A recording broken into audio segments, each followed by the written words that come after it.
well-regulated militia being necessary to the security of a free state, the right of the people to keep and bear arms shall not be infringed. Welcome to another edition of Bearing Arms, Cam and Company. My name is Cam Edwards. Glad you're with me on the program today. We're going to be talking with Bryan Strawser of the Minnesota Gun Owners Caucus here in just a moment or two about a couple of things. Obviously, after the shooting in Minneapolis at the Annunciation Church, there are all kinds of calls for gun control. Governor Tim Walz has said he's calling a special session. We haven't actually seen that special session scheduled. He's said he's going to be releasing his comprehensive, gun violence prevention plan. Haven't seen that either. But gun control very much one of the primary topics at the State House and certainly on the op-ed pages of Minnesota papers.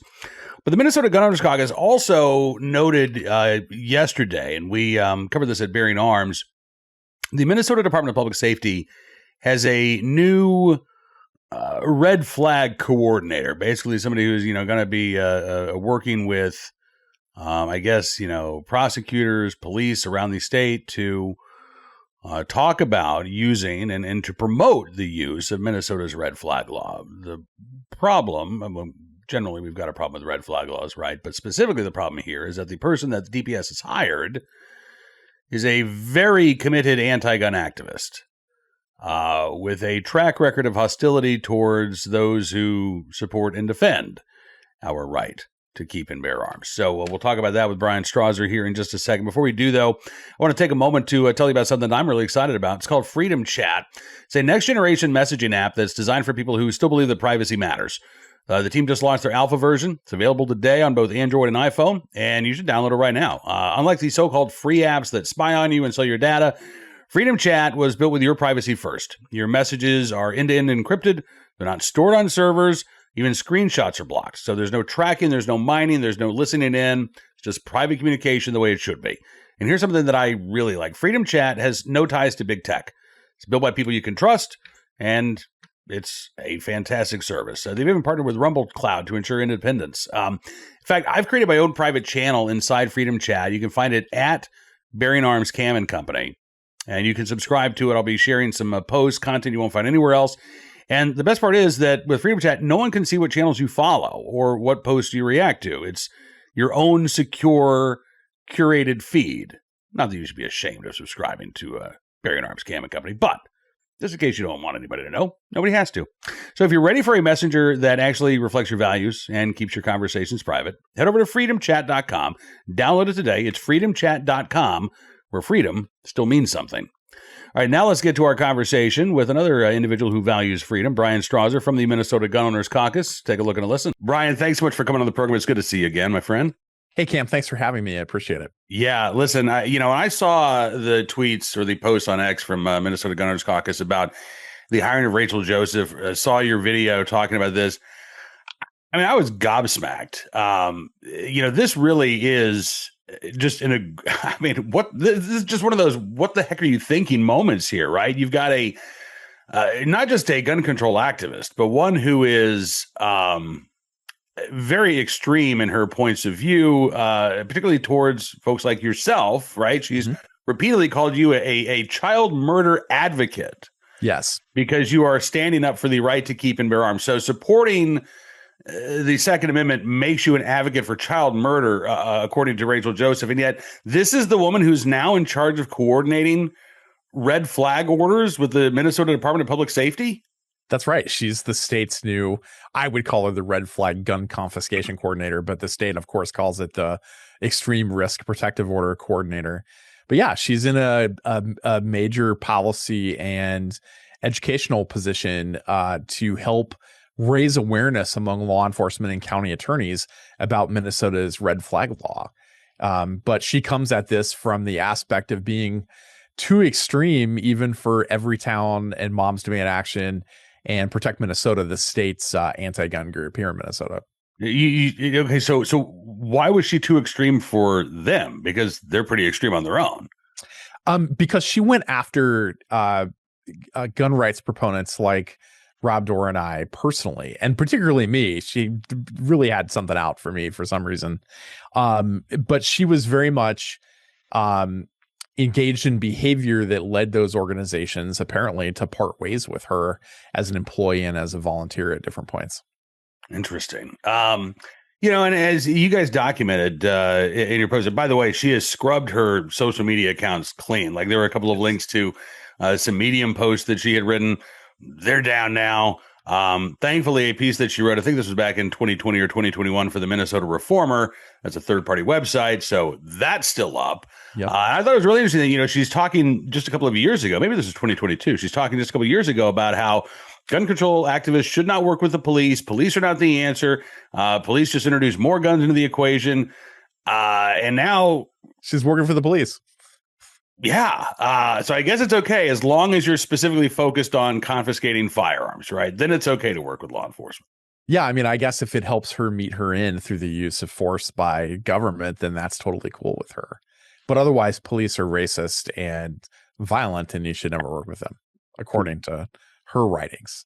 So the caucus has sent this letter to the DPS commissioner, Bob Jacobson, asking that. What exactly are you asking for, Brian? We're asking for her to be removed from her position, that she is completely unfit to hold this role. And, if they're going to have this position, then let's have a qualified professional in the role that's going to approach this with the right level of impartiality, fairness, and respect for constitutional rights. That's not Rachel Joseph.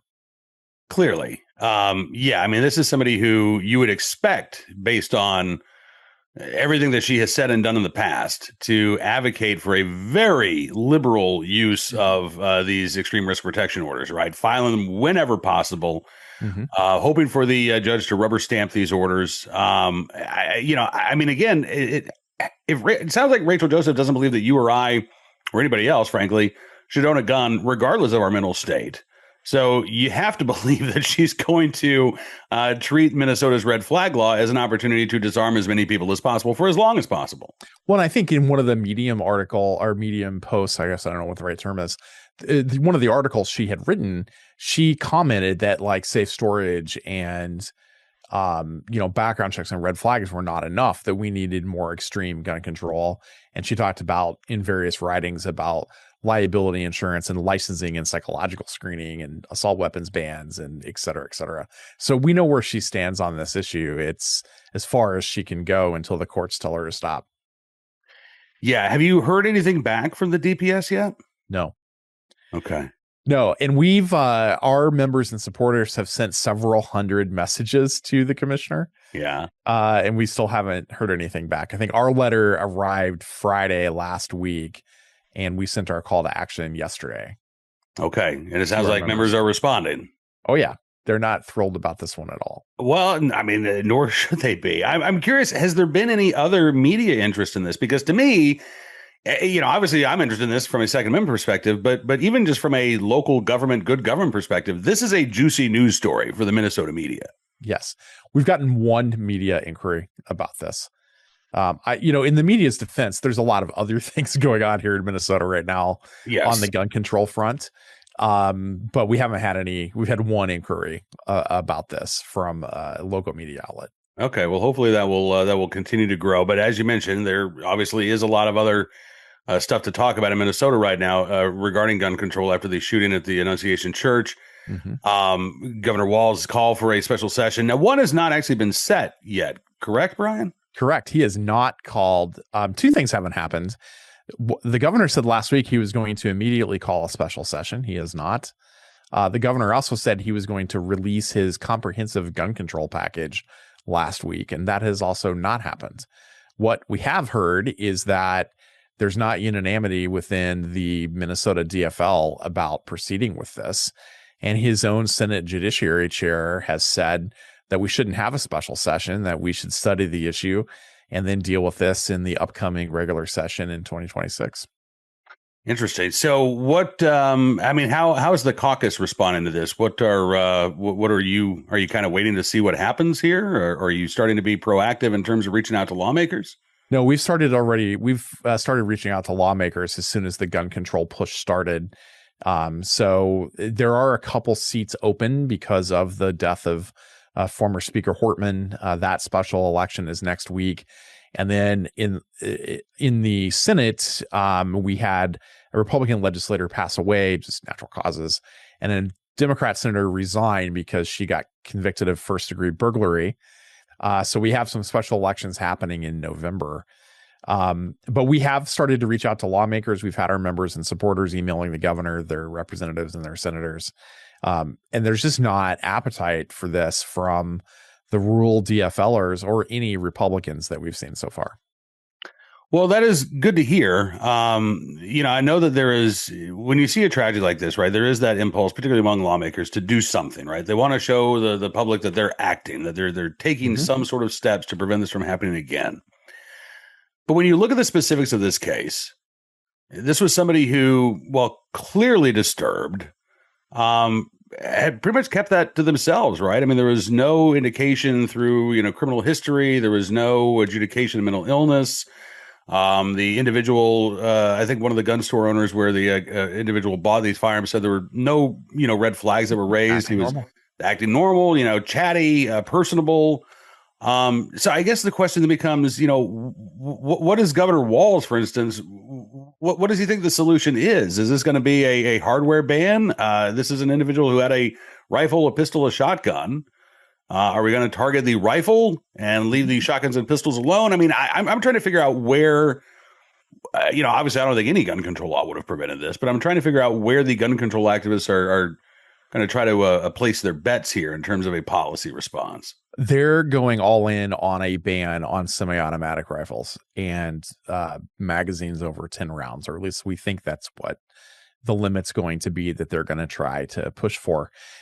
This is in line with previous efforts Governor Walz had that didn't go anywhere, and other bills the Democrats have filed over the last couple of legislative sessions that didn't even get a hearing. I mean, even when they had complete control of Minnesota government in the 2023 to 2024 session, they held both houses and the governor's mansion, the governor's office. They didn't bring any of these kind of bills up for a hearing. There simply wasn't support for it. They couldn't even get safe storage and mandatory loss and stolen reporting of firearms through. But now they think they have their momentum, so they've been all in on this. But it came to a screeching halt when the Republican House said, and they have control, no, we're not going to support any of this. And they released their own mental health, school safety, and public safety package with no gun control. Now, the speaker's meeting with the governor today, I don't expect that to change anything, but certainly there'll be some negotiations around what the parameters of a special session might be. But I don't think the governor is going to get what he wants as long as we have Republicans and rural DFLers that hold the line. Obviously, I want to talk about those rural DFLers for a second, because, we expect, rightly or wrongly, we expect that Republicans are going to stand up for our Second Amendment rights. Generally speaking, you look at North Carolina, that's not the case when it comes to things like permitless carry. You got a couple of recalcitrant Republicans. So, I would caution people, don't take that support for granted. But, those rural DFLers, I know this is something that you and I have talked about, Rob Dorr and I have talked about in the past. There has obviously been that erosion of support for the Second Amendment among rural DFL members of the legislature. But there are still enough, you think, in the legislature who are either listening to their constituents, they are worried about their own reelection prospects, that they're not going to go all in on a gun ban, something that they would see as maybe more moderate. They'll sign on to a ban on binary triggers or something like that, but not a semi-auto ban. Yeah. So, I mean, part of this, I think, is just how the state has realigned itself politically. In the House, there are really no rural DFLers, no rural Democrats left. They're all in the urban core of the Twin Cities, Duluth, and Rochester, and a few of the exurbs. In the Senate, there's still two rural DFL senators left. Both are up or near the Iron Range up in northern Minnesota, and they're pretty vulnerable on the gun issue.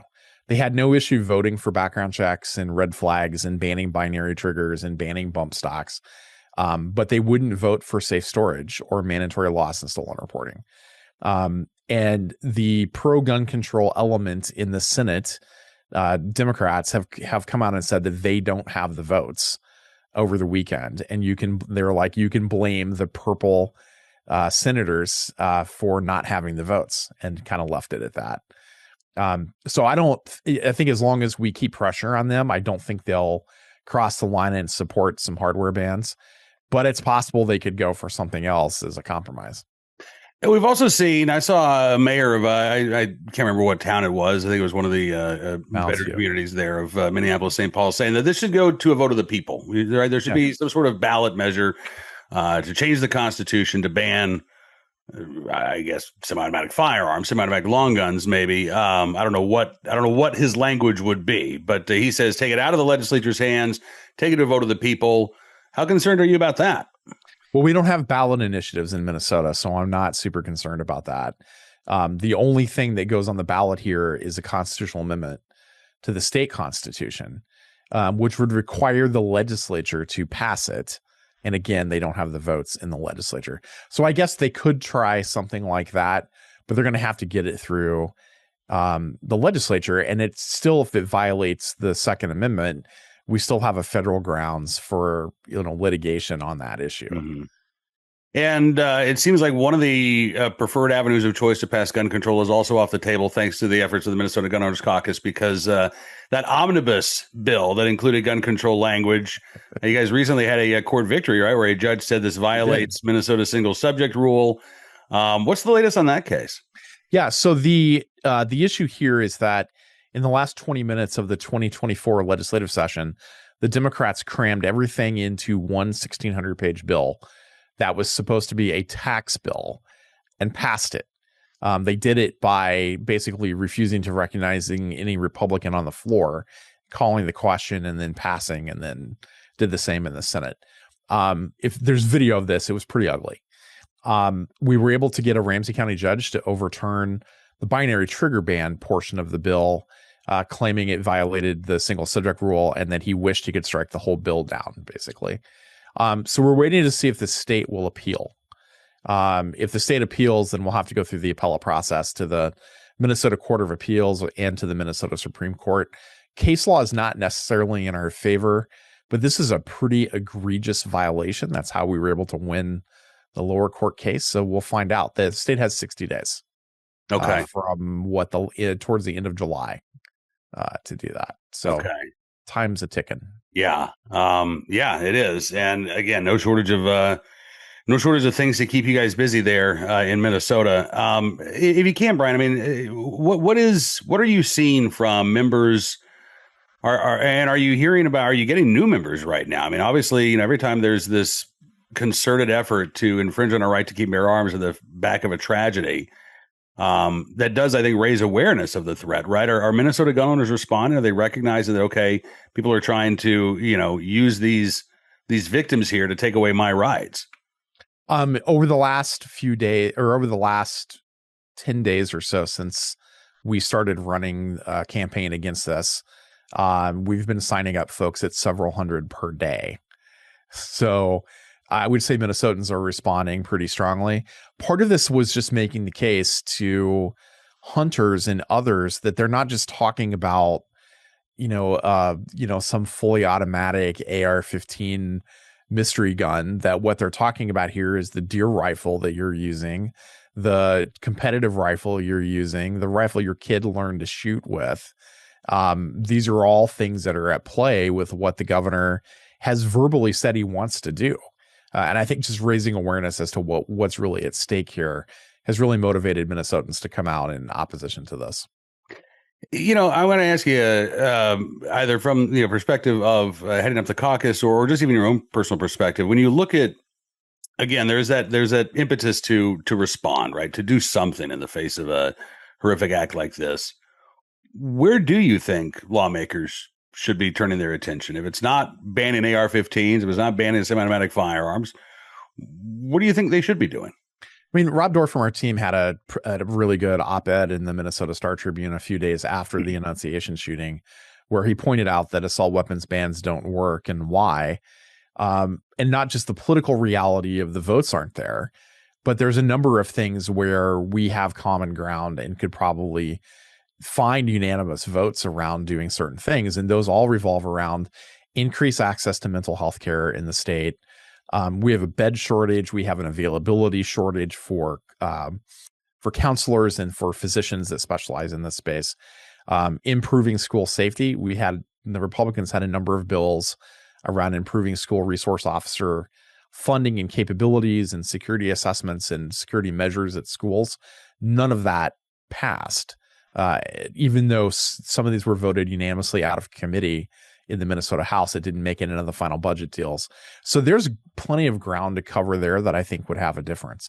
Most, if you get out of if you set aside the single tragedy of Annunciation, you look at the broader set of data, most firearm related deaths in Minnesota are suicides, and 75%, and most of those suicides are in rural Minnesota, where we have the least amount of availability of healthcare or of mental health resources. So that's a great area. If you want to truly have an impact on firearm related death in Minnesota, that's a place we can have immediate impact by getting more availability of resources.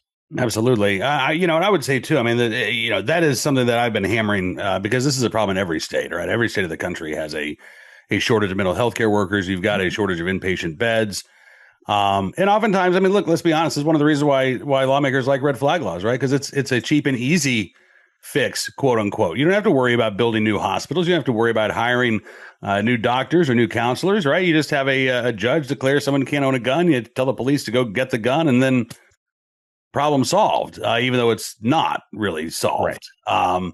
But one of the other aspects of this that I hope will get addressed is, like voluntary offsite storage, which is not a substitute for improving mental health access. But, when somebody is in crisis or they've got a family member in crisis, having that local FFL there who will say, hey, you know what? You need someplace to store your guns for a couple of weeks or a month. I'm here for you. I think that can be a critically important resource for individuals, particularly, again, in rural areas where that mental health care just isn't there, but maybe there is a local gun store that could provide that safe harbor for, a little bit while that individual's in crisis. There has been an effort around that here in Minnesota, fully on a voluntary basis, without any legislation around it, to provide a map of places where you could take your firearms to be stored and you can retrieve them when you're ready. So I do believe that effort launched and is out there. I'm just not as familiar with it. Okay. All right. Well, listen, Bryan, again, I appreciate you carving out a couple of minutes of what I'm sure is a very busy day. I always appreciate, getting a chance to talk with you. And, again, I'm a big fan of the Minnesota Gun Owners Caucus. You, Rob Dorr, the rest of the team there. And in fact, you've got a couple of openings I see at the caucus right now.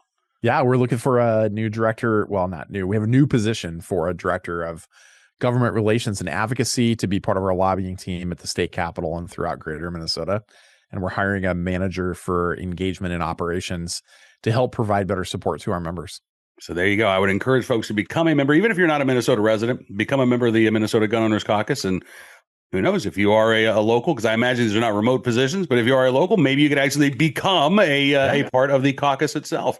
We have had some members apply, so that's been cool to see. Oh, awesome. Excellent. Yeah. Well, listen, man, I really appreciate your time, and I look forward to doing this again very soon. Please keep up the fantastic work and the great activism. And again, we'll do this again very soon. Thanks for having me on, Cam. Appreciate it. Thanks, Bryan. My thanks to Bryan for joining us on the program. And again, the caucus really does just do fantastic work. There are a lot of great state-level organizations out there. Obviously, I'm a big fan of groups like the Gun Owners, actually Massachusetts, but the Minnesota Gun Owners Caucus really does punch above its weight. So I would encourage you to support them however you can. All right, let's turn our attention now to today's Armed Citizen story, our good deed of the day, and our recidivist report. We'll start there with a case out of Chicago. From the website CWB Chicago, man stole ambulance, got released, and then robbed a store 6 hours later. Yeah, how about that? What's even worse is prosecutors say he was already on probation for robbing another store in the same neighborhood. How about that?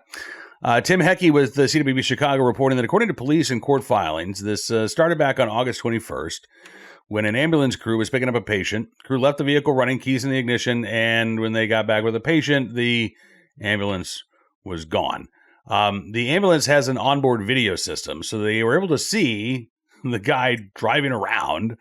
Police were able to track the ambulance through GPS pings. They found it parked in the 6300 block of North Sheridan. That's where officers arrested 50-year-old Brandon Burt, who was allegedly in the driver's seat.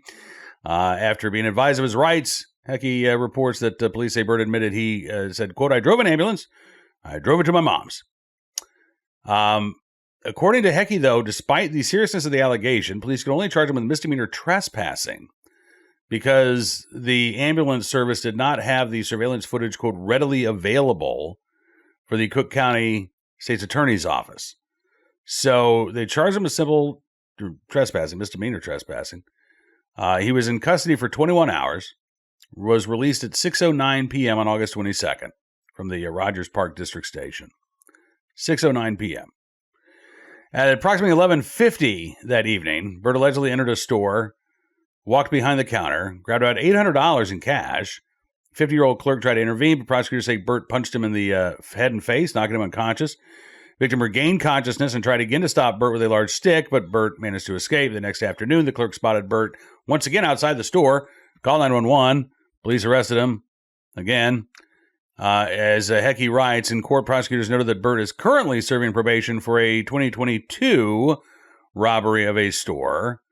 A judge in Cook County granted the state's detention petition, meaning that Burt will be held in custody pending trial on the new robbery charge. We don't know what, if any, prison time Burt received for the 2022 robbery, but given that he is already on probation, does not appear to have been long at all. On to today's armed citizen story from Winston-Salem, North Carolina. I don't have a lot of information here. I got to say, I'm a little bothered by this headline. 17-year-old shot by rideshare driver during dispute in Winston-Salem. Police determined that the shooting appeared to be an act of self-defense and no charges will be filed at this time.